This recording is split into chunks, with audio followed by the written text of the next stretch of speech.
Hi everyone, welcome to my channel. My name is Cleo, and for today's agenda, I will be doing a thermal test using this Lancool III case with the Arctic 420 liquid freezer AIO, and I'll be sharing with you my experience and some useful tips for those overclockers. Besides this, I'd like to thank Lian Li to have provided this lovely Lancool III case, and to Arctic who have provided me with the 420 liquid freezer 2 AIO.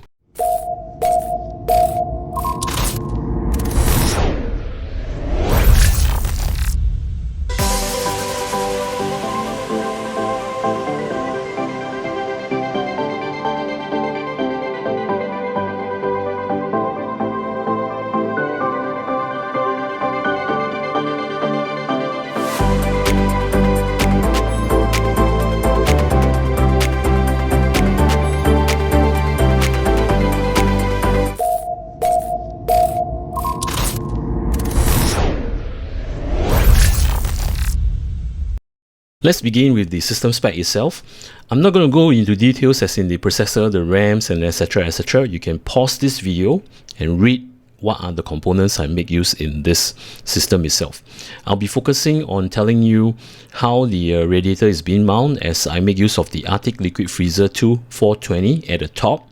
I can't mount it at the front, so this test will be mainly on the AIO at the top, but I will change the fan locations.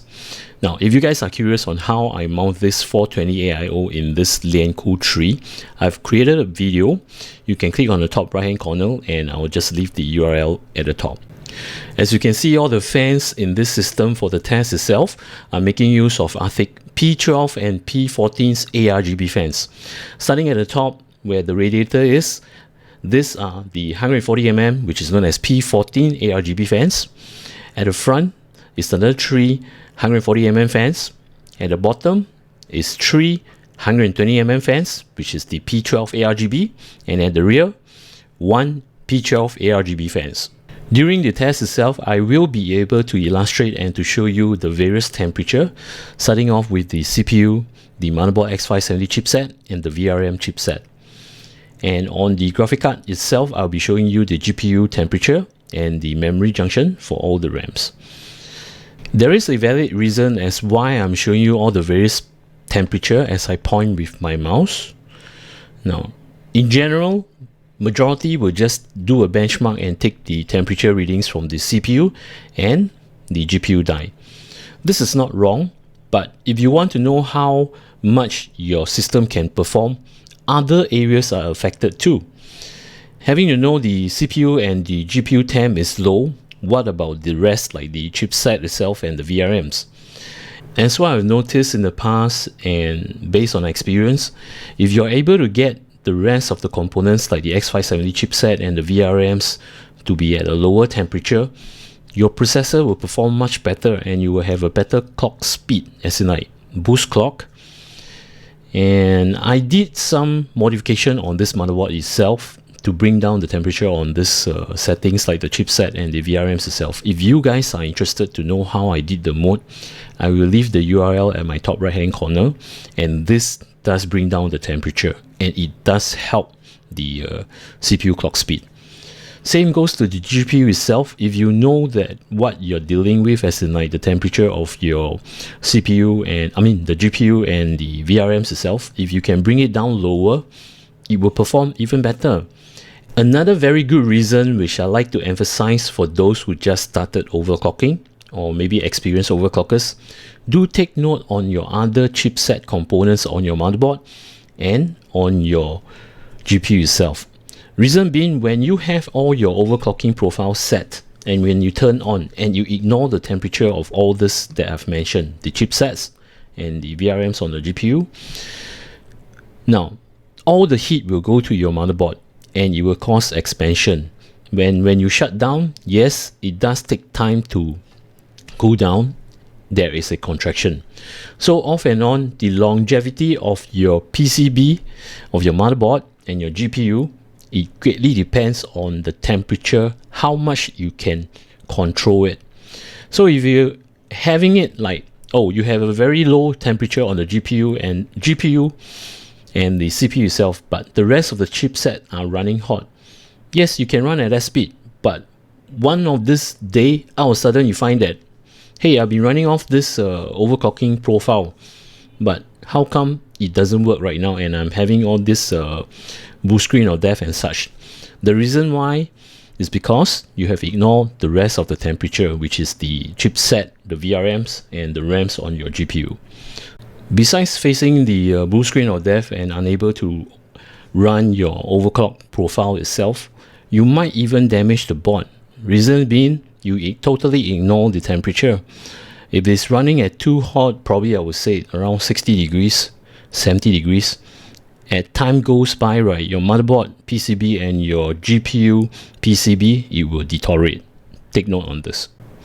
Back to the test itself. I'll start off with the software settings on my motherboard, which is in the UEFI.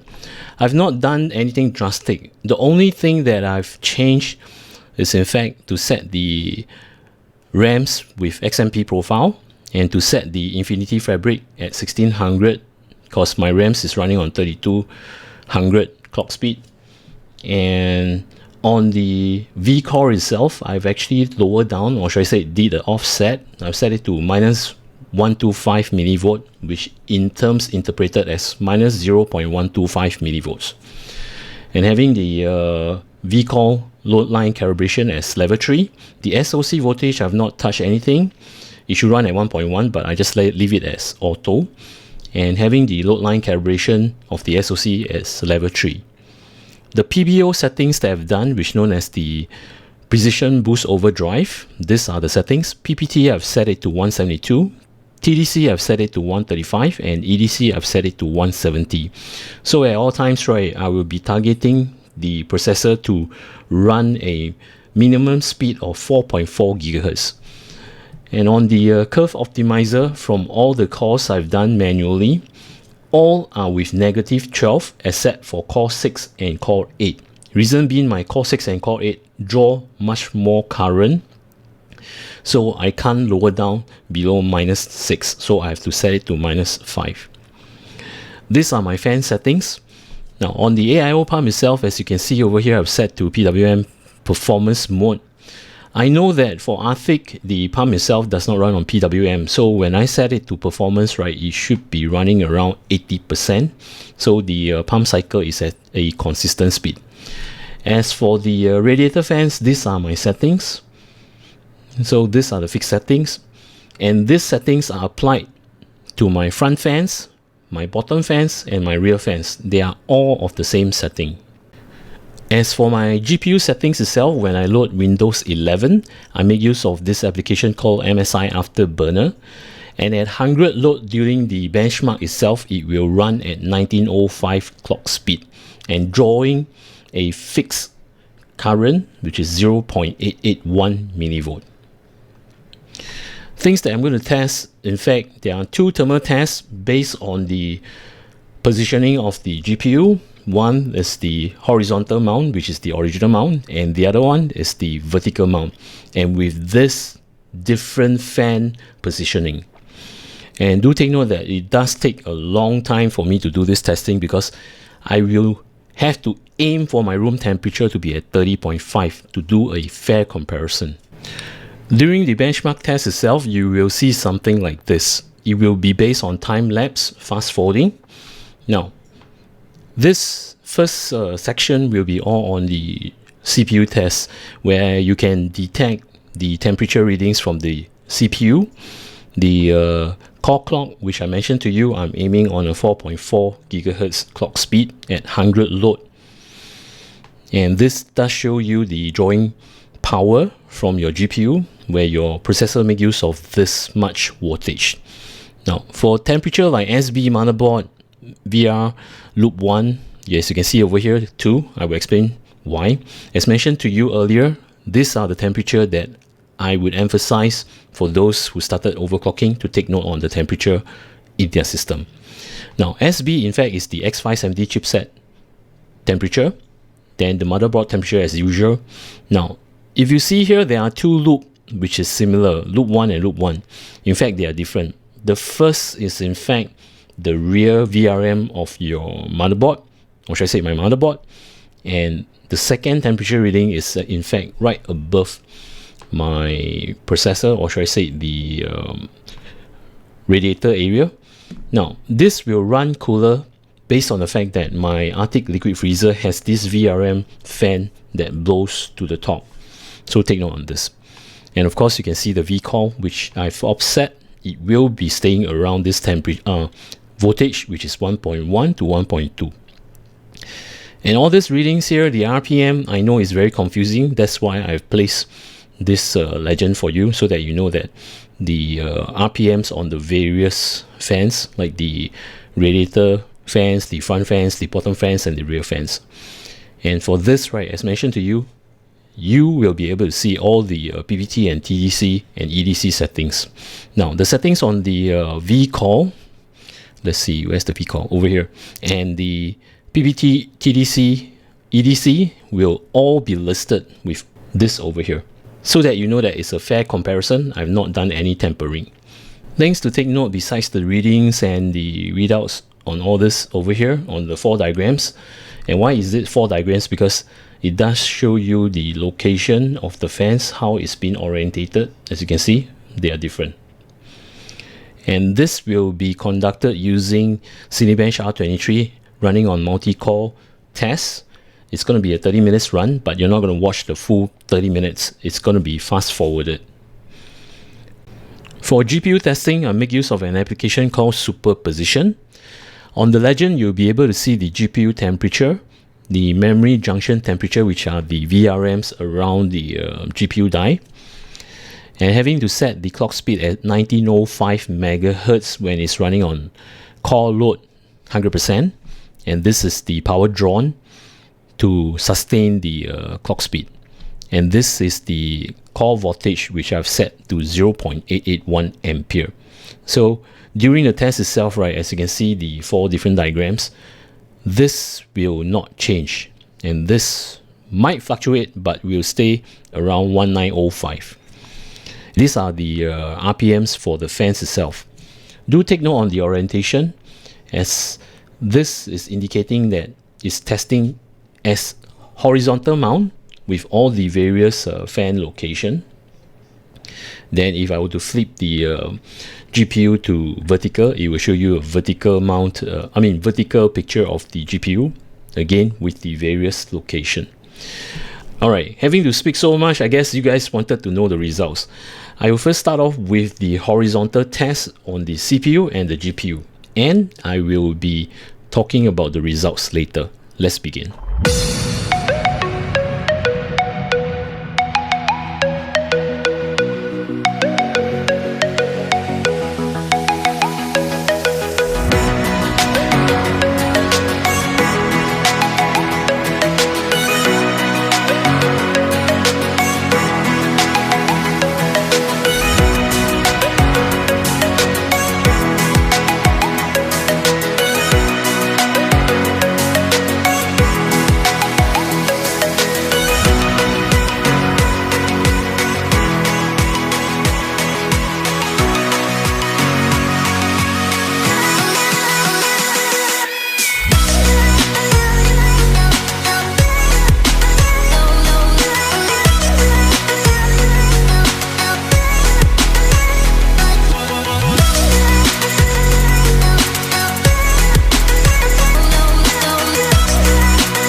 The first test is done, and do take note that this is having the GPU horizontally mounted, which is the original position. I'll go through with you with A, B, C, D, E, which you can see over here, I've listed. So with this illustration, right, there are narration over here, and these are the temperature readings. Something to take note before I proceed. make sure that you know that my 420 Liquid Freezer 2 from Motherboard is mounted at the top. I have not, okay, it's actually mounted on the top. So make sure that you know that all this diagram, the AIO is actually at the top. I mean, the radiator is at the top. I've not tested in front, so there won't be results on the front. Next thing you need to take note are the legends over here: SB, VRM1, VRM2, and TJ. What do they represent? For SB, in fact, when you look at the legend over here on the motherboard, it's a X570 chipset.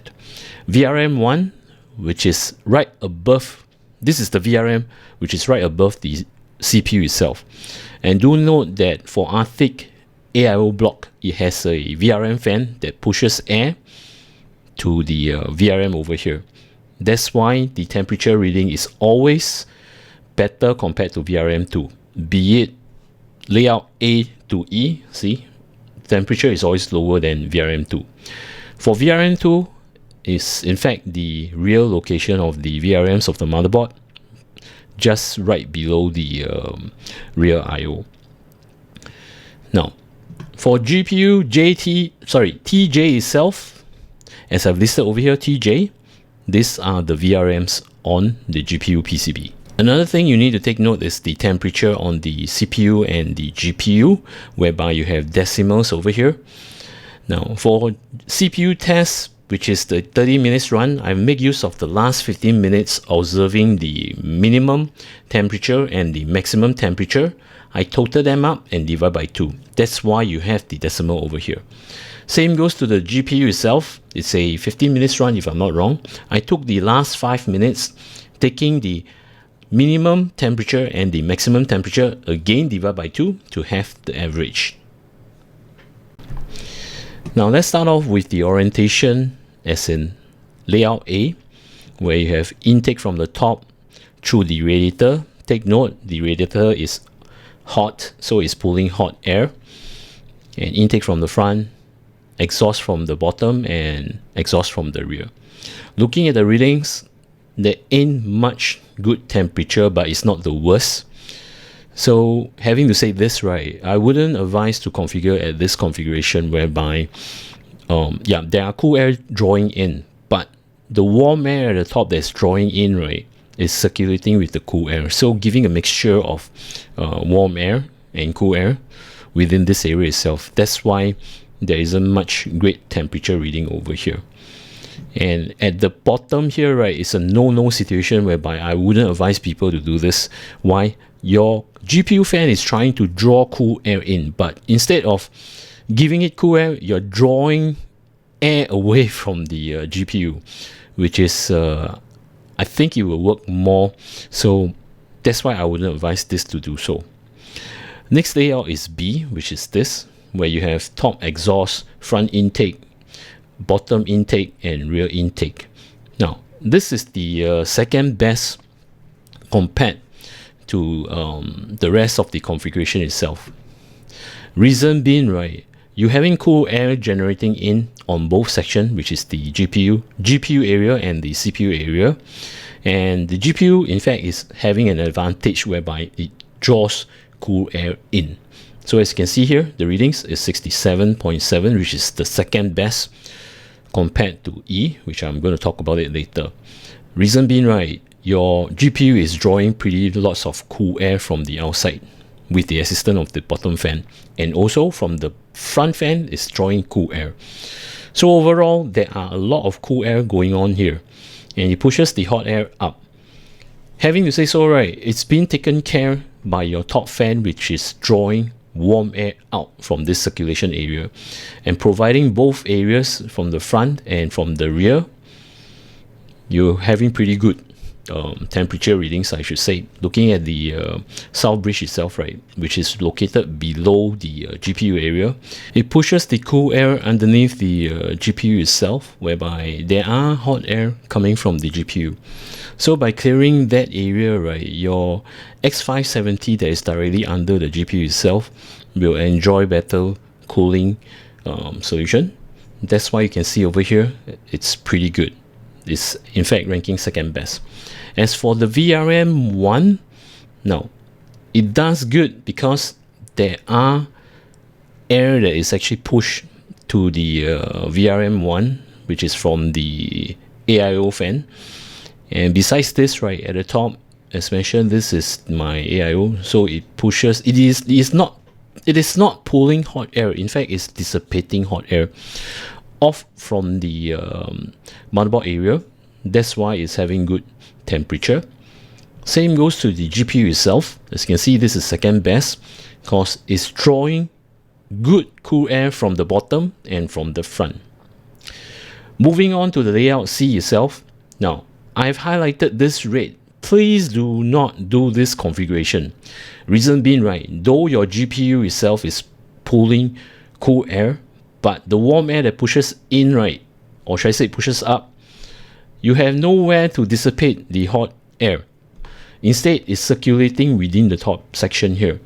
As you can see, it's pulling from the top. Now, the top, as mentioned, there is a radiator over there, so you're pulling hot air again. So more warm air is inside. And when you pull the air from the front, there's no dissipation at all. So it's circulating the hot air round and round. And your rear is not exhausting too. It's pulling the cool air. It's still mixed with the warm air and it's still circulating within the area itself. You might be asking that, hey, there are cool air drawing in from the bottom to your GPU. Your GPU should have a good temperature. But don't forget that your GPU, I should say that 70 to 80% is made of metal. So whatever is circulating at the top, the warm air itself, right, your GPU will absorb the heat. So it becomes that it's more heat absorption more than providing cool air. That's why when you look at the readings over here, right, as layout C, see, it's not doing very fantastic. And your worst part is actually your TJ, which are your VRMs on the GPU itself, is the highest. So never do this configuration. Moving on to layout D itself. Now, for some reason, I wouldn't know how to actually explain this situation over here. I'll try my best. Looking at the motherboard and the VRM2, I'll start off with the motherboard itself. It's getting good temperature. I guess that on layout D, now there are heat generating through the GPU itself, but some of them is being dissipated as the bottom fans are drawing off the hot air out. So leaving minimum going up. So the circulation of air over here, right, is not as warm as compared to what you see on layout C. And the cool air coming from the front and from the back itself, right, does help to circulate the air itself, though there are warm air coming from the top. But still, it's not really that fantastic on the overall temperature itself. And looking on the VRM2, which is at the rear over here, where it's near the rear IO plate, there are cool air coming in. That's the reason why it did cool off the VRM2, which you can see here. It has a good reading compared to the rest, or should I say not the rest, compared to A to C. So you might be saying that, hey, you should be having a good temperature on the GPU itself. I wouldn't say it's good. It's not really that fantastic. In fact, it's about the same as layout C. Though it's actually drawing the warm air, some of the warm air off from the GPU itself, I wouldn't say that your GPU will be happy about it. Again, heat absorption through the metal pieces itself, and also your GPU is trying to draw in cool air, but the bottom fans is not allowing it to do so. And from the front, though it's pulling cool air, there is too little. By the time it reached to the first fan, right, in fact, it's already pulled off from it. So you won't have a good reading, as you can see over here. Now, the best overall layout, in fact, is E, whereby you have ample cool air coming in from the front to circulate the hot air over here and to dissipate at the top. Enough cool air, enough warm air out. See? Same goes to your GPU, whereby it draws hot air and it does have an area here to dissipate all your warm air out. Alright, there you have it, the first test. Now I'm going to proceed on with the vertical testing.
The second test is done, and these are the results whereby I place the GPU as vertical mount. Looking at all the layouts over here and the temperature readings, as you can see, there are lots of yellow highlighted. It's a sign of improvement when you do a vertical mount. I will start off with layout A, where you have intake from the front, intake from the top, and exhaust from the rear, and to exhaust from the bottom. As you can see, the advantage is placed on the south bridge, which is the X570 chipset and the motherboard overall temperature. Reason being, right, there are no restriction, there's no blockage. All the air that's coming in from the front itself is pushing through, and whatever is actually pulled from the top or the bottom itself, right, it's actually a true tunnel. There are no blockage and there are no circulation of warm air and such. But it only advantage on the temperature for X570 chipset and the motherboard overall. And I wouldn't say it's actually a good configuration. Now moving on to B itself. Now this is of a better layout, but not the best. Still with no restriction, as mentioned, there are no circulation of warm air at the top nor the bottom, as your GPU is mounted vertically, so everything is passed through. So whatever pushes the cool air at the bottom, right, the GPU will absorb the cool air and to dissipate out either from the bottom or to the top of the GPU, but it will still be pushed up by the bottom fans itself, and leaving the top, which my radiator is, though it's hot on the radiator, but it's dissipating the hot air and having ample cool air drawing in from both sides at the front and the rear. So pretty good temperature, I should say, ranking second of the layout. And the impact that does good cooling is actually on the GPU, sorry, the CPU, the GPU, the VRMs on the motherboard itself, and the RAMs on your GPU itself. Now moving on to C. Again, do not do this configuration. Reason being, it's similar to your horizontal mount GPU, whereby all the hot air is trapped within the case itself. There's no way to dissipate, and the circulation of air, I mean the hot air, right, is pretty bad within the case itself, mixing with the cool air. So do not do this. As you can see, all the temperature is pretty high. Next will be layout D. Now this I wouldn't encourage, so similar to C, though there's no restriction on the motherboard itself. As you can see, the readings over here, right, it's pretty high, not really that fantastic. The only thing is circulation on the motherboard itself is okay, that's why you get good temperature. And the VRM at the back, whereby you have intake of cool air that cool off the rear VRM. But still, I wouldn't advise to do this setting itself. Overall, the best again is layout E, whereby you have ample cool air drawing in from either from the front or from the bottom. The bottom will definitely cool the GPU itself. Your GPU will be happy, and all the hot air, right, will be dissipating out to the top or to the rear, and mixing with all the cool air to the motherboard itself, whereby it doesn't stay there, it will dissipate. So that's why you have very good readings on layout E.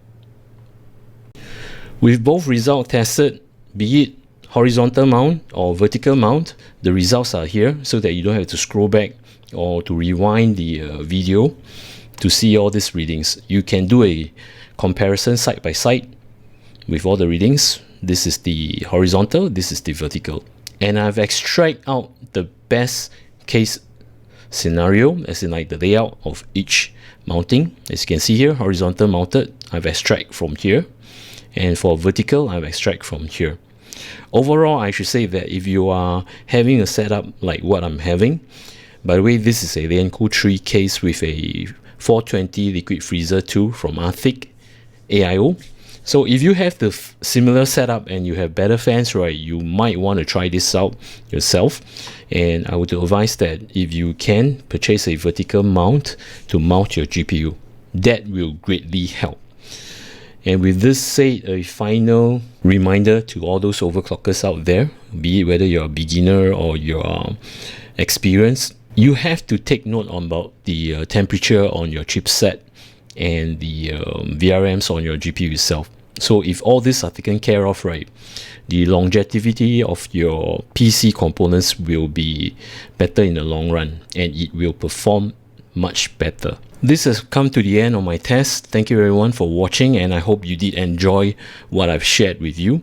For those of you who are actually new to my channel, welcome to my channel. If you do like my content, do remember to subscribe and to click on the notification bell button. Till then, take care, goodbye, see ya.